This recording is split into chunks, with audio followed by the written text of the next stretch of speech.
We turn now to one of the most fundamental services provided to citizens in India, which is public transportation and railroads. And the Indian railways carries about more than 20 million passengers every day, which is more than the population of, I think, 150 countries. So it's a very, very huge operation. And our next speaker was the minister in charge of railways, among other things, and was able to implement some very interesting innovations during his tenure. To carry on that part of the conversation, I'm delighted to invite Sanjay Agarwal, who's a senior director of public affairs at American Tower. He will introduce former Minister Suresh Prabhu and lead the conversation with him. Thank you. Sanjay. Thank you, Ravi. Hey, everyone. Welcome again to the summit. As Ravi said, my name is Sanjay Agarwal. I'm Senior Director of Public Affairs at American Tower Corporation, a company only a mile away from the university. And one of the things I want to just mention is foreign companies like us, American companies, meeting that cost that you talk about. We are in telecom, and we have our largest market is India. We are in 25 markets. U.S. is obviously a mothership with 43,000 towers. India is 75,000. And we match and exceed, and we cater to the local telecom providers. So as you talk about, and I think many of the people who've traveled there, I think I pay some $150 a month, and they pay 10. And we match and provide the service at the cost that they want. So I think that's the sort of breakthrough technology that we need to bring from US and from everywhere else. So with that, we've heard about space exploration. Now we're going to talk about something much more terrestrial, a lot about railways, which is the largest in the world, and innovation in public services more broadly. Our speaker here, Mr. Suresh Prabhu, has demonstrated that spirit of innovation in public services, which is not an easy thing to do in any government, let alone Indian government. But he has done that throughout his career in government, educational institutions, global multilaterals. I had the opportunity to meet with him as a fellow chartered accountant from India many years ago, and then professionally later when he was the commerce minister. But he has held 10 cabinet portfolios at federal government in India, including power, railways, and commerce. He was India's Sherpa to G20 and G7, and now he's the founding chancellor of Rishi University. You can read about his bio on the conference website. With that, I want to turn over to Mr. Suresh Prabhu for some opening remarks. Over to you, Mr. Prabhu. Good morning, friends, and those others who are attending from different geographies. Maybe good evening in India, maybe you are in some other time zone, so whatever you are, good day to all of you. Let me thank my dear friend Mr. Sharma and his foundation, as well as Northeastern University, for organizing this very interesting program to celebrate India's 75 years of independence. I cannot say India 75 years because India is the longest living civilization, maybe going back to several centuries. But in 75 years have been very important milestone because such large population have lived under their own rule for so long is a very important milestone. Particularly in a neighborhood where we are seeing military dictatorships rule, where we are seeing a sham democracy functioning, where we are seeing people not getting enough voice to express their own concerns. And in this backdrop, India is a very shining example. And therefore, we are celebrating 75 years of our independence, and I'm very happy and thankful to you for choosing to organize an event in such a prestigious university, such a distinguished audience, and with such illustrious participants to celebrate it in a very cerebral way of thinking about some very interesting issues. I've been asked to speak, and I will be very precise and very short in my what I'm going to speak. Innovation in public service. There's a direct relationship in delivery of service and democracy. Why?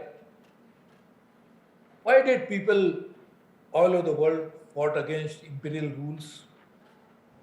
Or even today, why people fight to get a government of their choice? Because they have very, very minimal expectations from the government. They feel their basic necessities have to be met. And those basic necessities are so basic that sometimes you wonder, how can any government not have sensitivity to comprehend the needs of the people and to cater to those?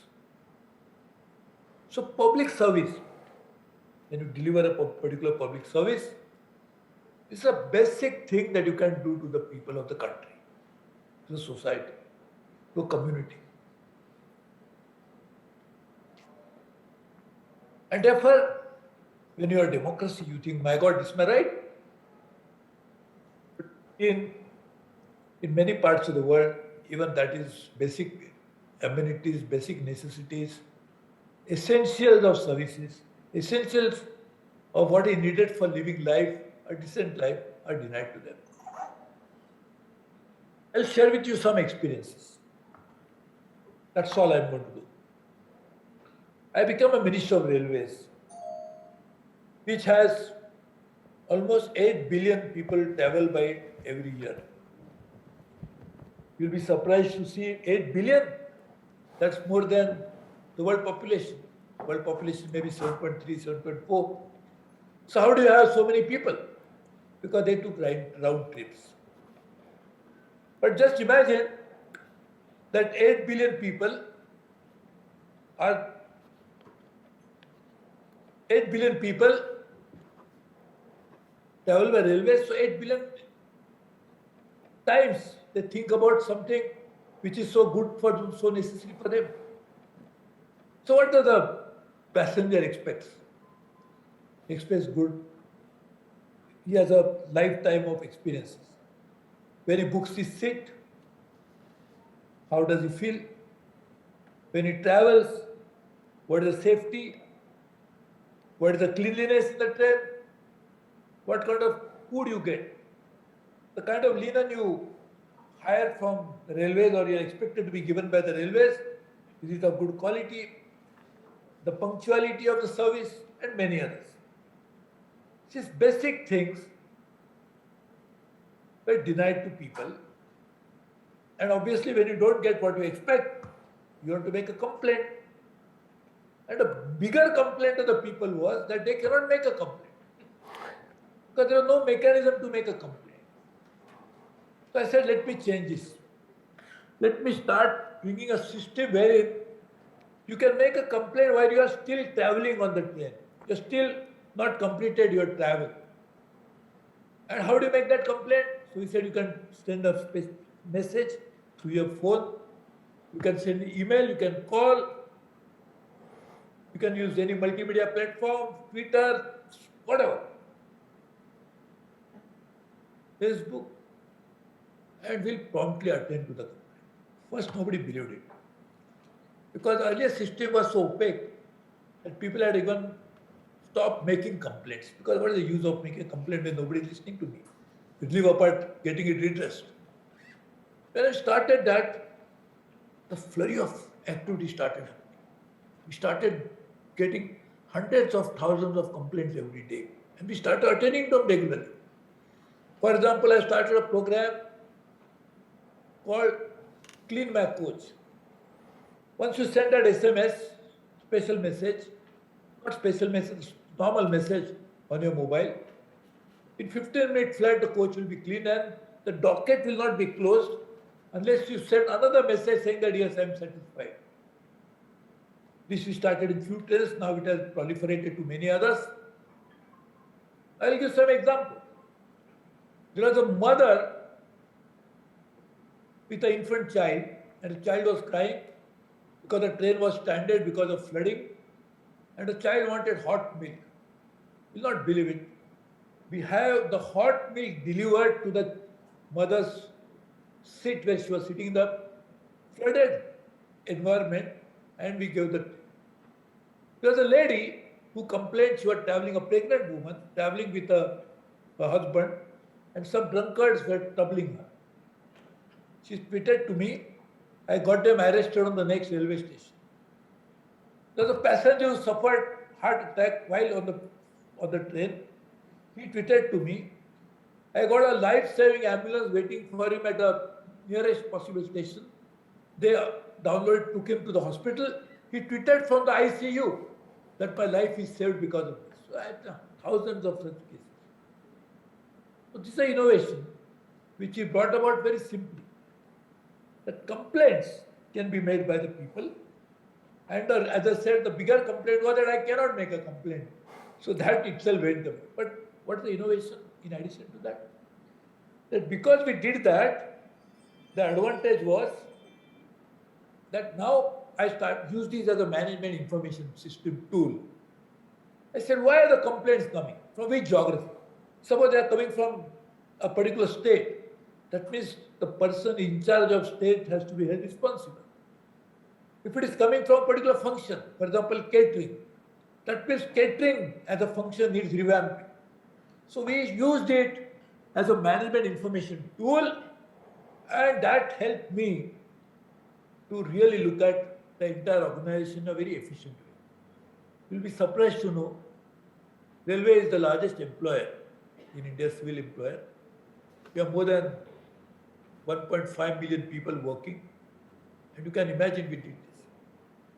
Then also I did it for the employees, because but his posting, his transfer, about his promotion, and there's a lot of wrong things happening. Undesirable elements were taking advantage of the system. Too large organization, nobody is listening. So I started a portal for the employees themselves.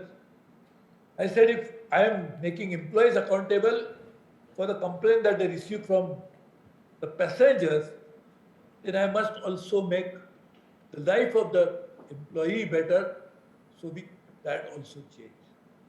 This was an amazing change, and I can give hundreds of such examples, and that's what I did in the railways. But that's one thing for the public service we are talking about. So let me give this as an example. Let me tell you something, another interesting story. I was a Minister of Energy. I had 11 cabinet positions. I was Minister of Energy 20 years ago. That time, the India's energy shortage, power shortage was 18%, electricity shortage. So we wanted to bring about a change into the power sector. In 1948, just after independence in 1947, we had nationalized the entire electricity business and created integrated government-owned monopolies. So what's recipe for disaster? Monopoly, government-owned and integrated. We wanted to bring the reforms because government didn't have money to put up new power plants. Private sector participation generation was less than 2%. So we wanted to introduce power sector reforms. Everybody was opposed. Consumers were opposed, employees were opposed, industry was, everybody was opposed. So I said, let me change the perspective. I had 1,500 road shows all over the country. To an extent that we started having dialogues after dialogues in addition to the road shows. So the trade unions which are opposed to it, I used to have a series of meetings with them, and we incorporated some of the very sensible suggestions. Trade unions also make very good suggestions. We should not always run down the trade unions because they know where the shoe pinches. So they gave some ideas, and I introduced those changes. But still it was ongoing. So another round, when I was having with the trade unions, they told me, we'll support now the legislation, provided you listen to one more of our demand. I said, definitely, tell me what it is. He said, if you don't call us once again for a negotiation, we'll support it, because we are tired of you calling us time and again. I realized this is the time to introduce a bill, and it was passed. The law which was upheld by everybody was passed. Why? Because it's in terms of delivery of service, in delivery of governance, you have to take everybody into confidence. Unless you create constituency of support, you cannot put through any public policy, leave apart the legislation. And therefore, this is another very interesting case of that. I remember even earlier days, in 1998, 24 years ago, I was a Minister of Environment and Forest. As you know, worldwide, you need environment clearance for starting any new activity which has a potential to threaten the environment. Environment clearances anywhere in the world are fraught with all kinds of malpractices. 98, 24 years ago, I started a system in the government that environment clearance movement file will be available on internet. Look at e-governance we talk about today. This is 24 years ago. Not the end result, which can be put on the website easily. I'm talking about the movement of file itself was also put on this internet, and we really try to work on that. Mr. Prabhu, so Delivery issue. We normally talk about development as a goal, and which has to be there, because when you talk about democracy, when you talk about government, the basic job is to change the lives of the people. And that's what it's all about. So I said, why not we do like this? International Monetary Fund, World Bank are right now very close to where your university is.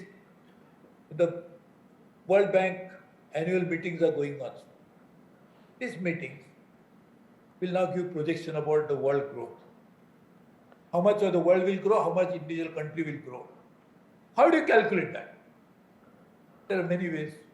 You say industry, services, agriculture put together is growth.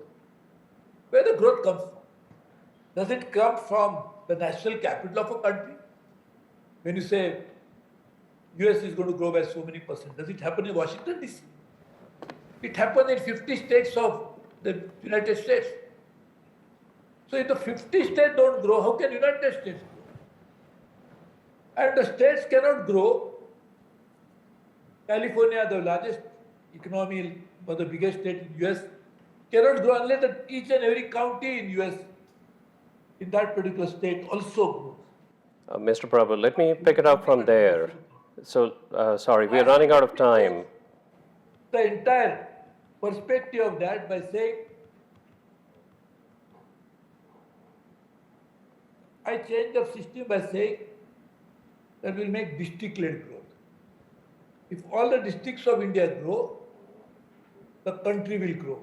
All right, Mr. Prabhu, let me jump in, and I think these are great perspectives. I agree with you. There is a direct connection of public services to democracy. And all these examples that you gave, I mean, these are all awesome. Let us jump into some questions here, if you're ready for them. So maybe I'll ask the first question and then ask the audience here, participants. So Mr. Prabhu, let me ask you, you talked about railways, and obviously big institution with a lot of employees, with a lot of services you provide to 8 billion travelers, as you said.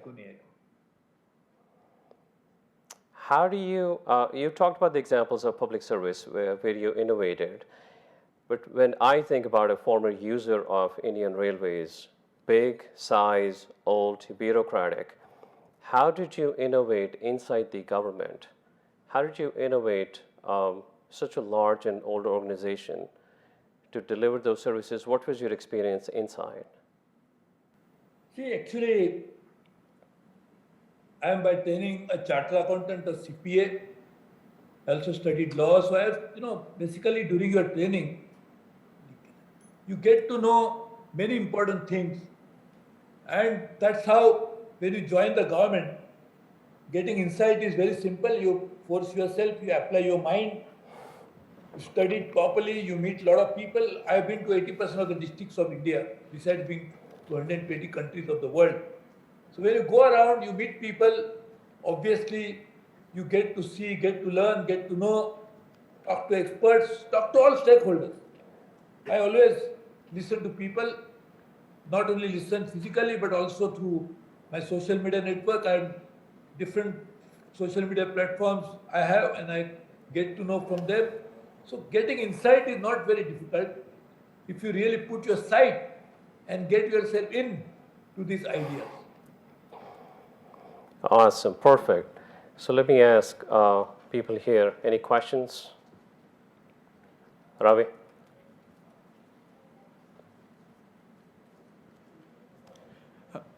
Minister Prabhu, would you comment on the how you institutionalize the reforms and the innovations that you make?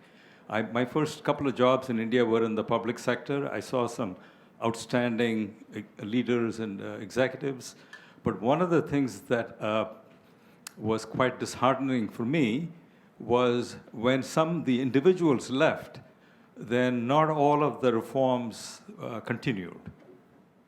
Please repeat the question. I cannot hear. I think cannot hear it. Yeah, how do you institutionalize innovations and improvements in the public sector so that they continue after you leave? This is a very important question. Institutionalizing is extremely important. That's why you have to make it create, like for example, this complaint redressal mechanism. I then created a separate team. I created a portal, I created a wall, and therefore it was institutionalized. Very important. I told each and every general manager of the railways to have his own Twitter handle. I actually ran a programs for them. So it's very important. What you are saying is extremely important question. But still, I will tell you something. It's unfortunate that till you are in the seat, you can do many things. Even if you institutionalize it, it all depends upon your successor, your others to take it forward. But I think institutionalizing is very, very important aspect of it. I agree with you. Yeah, Lata? Yeah, thank you. I am a product of my father was in Southern Railways all his life, and I grew up as a railway brat, that we would call.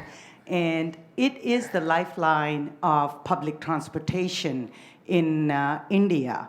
How do you manage to mobilize billions and billions of people and keep it moving? And what is the nugget of your wisdom that you could share with the rest of the world to improve the public transportation? Can you repeat? Because I think we have a problem in this my end to listen to this. If you can repeat it, if you don't mind. Sure, I will. I just wanted to say I am a product of a railway employee. My father was in Southern Railways all his life, and I, the railway is the lifeline, bloodline of Indian mass transit. And how do you share your nugget of wisdom, how to keep it moving, mobilizing billions of people every day? And what is the wisdom that you would share with the rest of the world to improve public transportation and mobilizing people from one point to another? See, I think, sorry if I heard it right. See, India is one of the greatest advantage of India. It's the longest living civilization. When it's a longest living civilization, we should not just take pride in that, but we should also take it as a responsibility. Because the knowledge always transmits from generation to generation. The present genomics also proves now scientifically that genes transmit the knowledge. The knowledge and wisdom are two different things, but wisdom also supposed to come from it, because even knowledge filters through generation to generation and then eventually becomes wisdom, because you understand by source of elimination what is good for you, what is bad for you. And therefore, if that is what it is, then I think it is India's responsibility as longest living civilization that we have to use this wisdom and knowledge for the good of the humanity. We have to really make that happen, to institutionalize it. I have become just a chancellor of a university, which I believe in, that this university also must try to do the same thing by trying to filter these ideas, convert them into wisdom, make them into a knowledge base for others to follow, and make world a much better place. See, we are today fighting wars, trying to eliminate each other, Now, right now, there's a looming danger of nuclear war. Just imagine what will happen. Nobody will survive. Forget human beings, but probably no biological life will survive. In any case, climate change is also going to eliminate all of us anyway, but this will hasten the process. So is this, how can you prevent it? By wisdom. I think wisdom is what is really necessary at this particular point of time. India has a responsibility and a bounden duty to make sure that we use this long-standing, living, civilizational expertise, knowledge to be converted into wisdom. Thank you, Mr. Prabhu, for explaining some of the key initiatives that done by Indian Railway to improve the life of the or experience of the passengers. So I want to ask something related to the security of the passenger. So what innovation is or has done by Indian Railway to improve the security of the passengers while they are traveling through the Indian Railway? Did you hear my question okay? Security of the passenger? Yes. See, basically, this is a very important issue.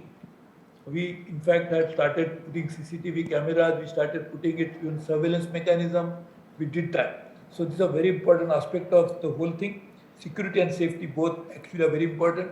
There are a number of measures have been taken. I don't know whether there is enough time to do that. I suggest, I presented 2 railway budgets to the parliament. Both are in the public domain, will be available on the website and you can get it. All that what was mentioned in those, the action taken report, not 100% everything was done, but action taken report was also presented to the parliament for the first time. There was no concept of putting action taken report on the statements made by the railway minister in the parliament. So we have done that, but security is very important aspect. I fully agree with you.